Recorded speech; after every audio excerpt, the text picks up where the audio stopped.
Hey guys, check it out. This is your first and early look at the brand new Audi E-Tron GT and of course the Audi E-Tron RS. These are Audi's new all-electric sedans, and in this video we're going to do a complete walk around. I'm going to tell you everything you need to know about these two cars, and if you're interested in getting yourself an all-electric Audi, here are two great choices, so let's get right to it. So first of all, you might be wondering, what's the difference between the GT and the RS? Now, these two cars are built on the same chassis, but in a different factory than the Porsche Taycan.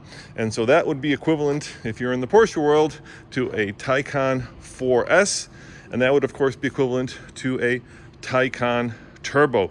Now, I think these two cars are, well, beautiful, sexy as get out. So let's do a quick walk around and let me show you some of the beautiful features of these two cars. Now, of course, the RS is the hotter of the two. Those are special tires. Look at the size of those brakes. Oh my gosh, they barely fit in those tires. This, of course, is a four-door sedan. Audi says that it has the lowest roofline outside of the R8. And I gotta love this very Audi-like taillight. It just screams low, mean, and sexy. Same thing in the blue car. Which do you like better, the red or the blue? Let me know in the comments below. Now, of course, the one question you might be asking yourself is, how much do these two cars cost? And great question. The GT starts at just under $100,000, and of course, the RS starts at just under $140,000. So we're looking at expensive vehicles for people who want to get all electric with a lot of style and a lot of speed. Now, speaking of speed, the RS is the quicker of the two, 0 to 60 in around 3.1 seconds, according to Audi. And then, of course, the other question that everybody wants to know is range. Both are in the 230 range. The GT 238, I believe this is just over 230. Now, in my experience with Tommy driving the recent Porsche Taycan back from California to Denver, we found that the German manufacturers tend to underestimate that range. So you might be thinking to yourself, well, a Model S, which of course these two compete against, a Tesla Model S, will get at least 300 miles of range. I would say that those numbers are conservative. Now, unlike a Model S, you do get not just one, but two charge ports. Those of you who are familiar with the Porsche, you'll note that that is a very handy feature, especially when you're road tripping and there is a car next to you. Now, the difference, of course, in styling isn't obvious, but this has become a very popular feature. It's the body-colored grille. Well, actually not body-colored, but blacked-out grille, so you can see that's blacked out. You can also get it in the GT. I believe here it's a $900 option. There it's a $300 option. So if you want the black grille that says, get out of my way, I'm in a very fast Audi, then of course you have to pay a little bit more, but that's the way all the manufacturers roll. Now, this is, of course, a four-seater. And even though it does have a low roof line, I am rather tall, so why don't I get inside and you can kind of see how much room I have. So let's, actually, let me show you this first. The E-Tron GT logo is boldly lit up on the step, on the sill. And then, of course, if you get the RS, we'll show you the difference there. That way you know what car you've bought, in case you forget. Now, unlike the Taycan, the Audi actually only has dual screens. Let me kind of show you. Close the door. So the Taycan would have one, two, there would be another screen here, and then you can get an optional screen over there for the passenger. And I kind of like the setup a little bit better. When I drove the Taycan back from California, basically I'm in California right now, to Denver, I found that the screens were a little fussy. Here, it's relatively straightforward. You have your HVAC controls. Over here, of course, you have your cameras. You can change what you're looking at depending on, let's try graphic. Let's see what that does. Ah, there you go. It shows you how far you have before you hit the back of the garage. Of course, let me close that. You also have this bird's eye view, which Audi was one of the first to pioneer. Google Maps you, we're actually at a hangar here outside of LA where we're going to be doing some 0 to 60 runs, so be sure to stay tuned for that. Then of course you have your configurable display right in front of you. You can change things like how much range you have. This number, I drove here 39 miles, 2.0 miles per kilowatt hour. That's not grand. We were doing about 2.6 in the Taycan and almost 4 in the Mini when we recently drove it back, the electric Mini. But 39 miles is probably not enough to really get a sense for it. Yeah, it's, like I said, it's configurable. You also have heated and cooled seats and 4 different drive modes. Now, Audi will tell you that if you want the pure sports car, then you should probably be looking at the RS and not the GT. But both of these cars are set up to be GT-like cars, and what I mean by that is Grand Tours. So they're not the ones that you're going to go canyon carving in. You can, but they're more set up for either driving day to day to work and such, or driving across country. And you do have different modes, so efficient, comfort, dynamic, and of course individual. And you also have air suspension, which is really nice.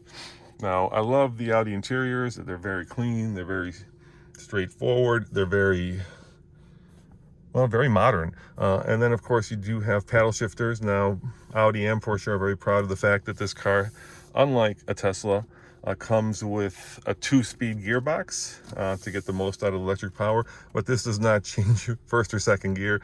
This actually increases the amount of regen. So if you look over here, let me kind of zoom in for you. If you look over there, there's your regen, and I will show you how I can change the amount of regen. There we go. So the more I push this down, the more regen I get.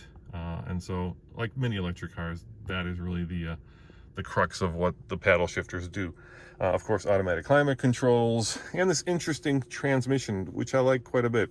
It's easy to use. So basically, if you want to go into reverse, you toggle back, toggle toward the direction. If you want to go into drive, you toggle toward drive. And if you want to park, you park.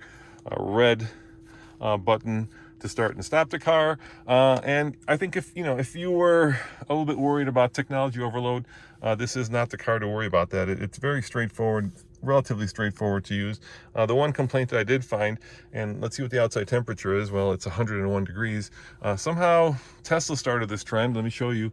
We have this enormous roof, which I love, but there is no shade to cover it.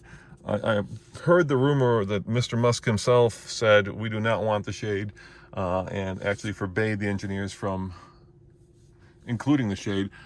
I kind of wish that they had, and that Audi hadn't kind of followed Tesla's lead in that regard. When it's this hot, you do really want to get a little bit of shade. So let's look in the trunk. It's of course electric, as befitting a $100,000 car. So to pop it open, click here.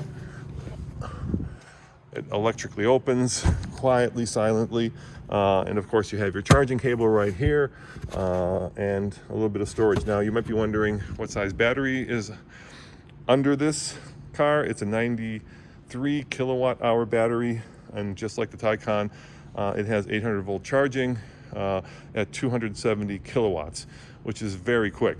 So Audi will tell you you could probably get 80% charge in about 15 to 20 minutes if you could actually hit the 270 kilowatt charge rate. On our trip, once again, back from here to Denver, we were unable to get that charge rate at Electrify America because, well, there's a handshake that takes place between the car and the charger, and the car says, I can take this much, and the charger says, well, you can have this much. You never know which of the two is telling you that you can only have 70. Now, the back seat is a little tight. In the front seat, I had plenty of room for my head, but back here, it is a wee bit tight. Let me move the seat up a little bit so that I can actually get back there and give you a sense of how much room is in the back. But keep in mind, I was sitting behind myself if I had kept the seat where it was. Now, I am tall-ish, 6'2", so, keep that in mind. And of course, these seats are very sporty, as you can tell. So, check it out. Yeah, I mean, the downside to having the second lowest after the R8 roofline is the fact that for tall people, you're going to hit your head on a glass ceiling. One of the cool features of the GT is that in base form for $99,000, you can get it in a non-leather interior, and the leather is an upgrade. And there's about $20,000 worth of upgrades you can get to the car, including leather. Base car does not have leather, so if you do not want leather in your new Audi electric car, you don't have to have it. So let's kind of jump into the RS, and of course for all of you Audi fans, you will know that the RS is Audi's hot brand. It's like the M in BMW, AMG, of course, in Mercedes, and you can immediately tell that this is the quicker of the two. It's got carbon fiber on the mirrors. It's got these, I think these are probably 21s, optional wheels. These are specific to, I believe, the first year package, which is a $20,000 option and is available right now. So if you want the RS, you're gonna have to pay for it, but it is certainly much sportier with all the trimmings of a little bit more serious sporting sedan. So let's sit down in this car and take a look at it. So now immediately I'm struck with the flat bottom steering wheel, a little bit more chunky, a little bit grippier. Of course, I love these red accents in the seats, red seat belts. And this car, unlike the GT, has only in class carbon fiber roof. So if it were my money, I'd probably go for the RS, because I do love the fact that this doesn't have that big sunny glass roof. I like traditional roofs. As I've been driving in a lot more cars, I find that I'm leaning toward having less sunroof and more regular roof, but this is a carbon fiber roof, making, of course, for a lighter vehicle. Now, technically, of course, both cars are very similar, so you'll see a similar setup here. Let me kill this. Audi, of course, has been working on the system for a while where they color code the different functions. So if you're an Audi owner, you'll know that, for instance, green means phone.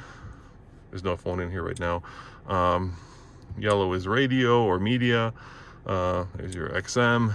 And of course, then you have all kinds of vehicle dynamics that you can change, including, of course, the ride height, air conditioning, lighting, interior, seats, and so on and so forth.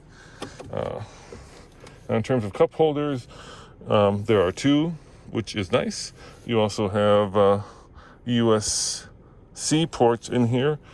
And of course, I don't know if I can show you, but right here is your wireless charger. I find that a little awkward. I like to see my phone when it's charging in case I get a text or something.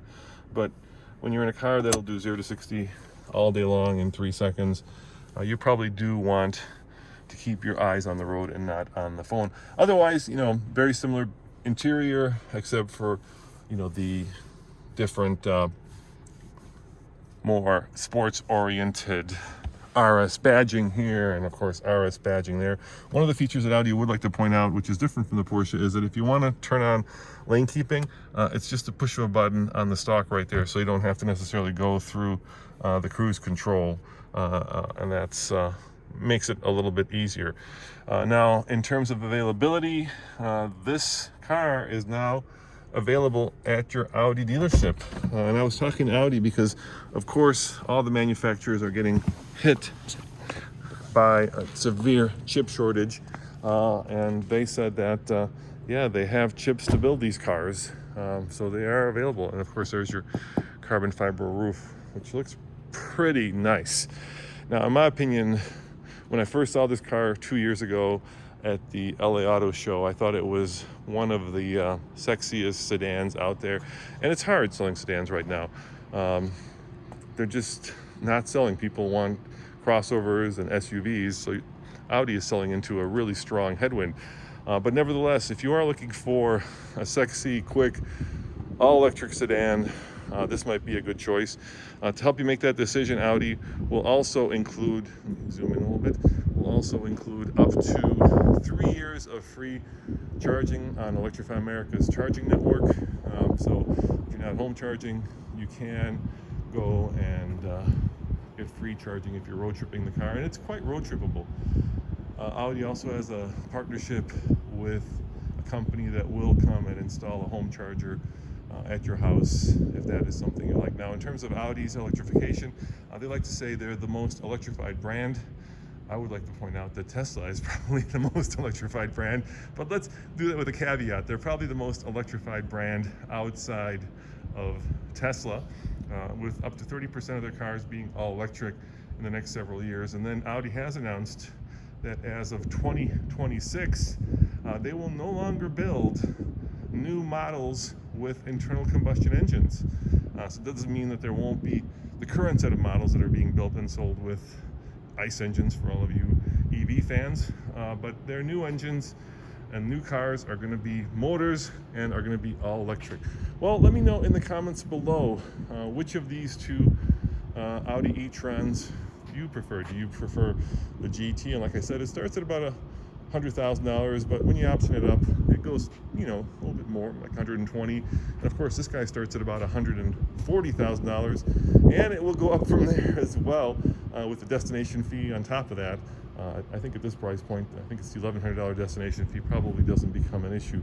But I'd love to hear from you guys. Which of the two is your dream car, or is it a Porsche Taycan? As always, this is Roman reporting for the Fast Lane Car.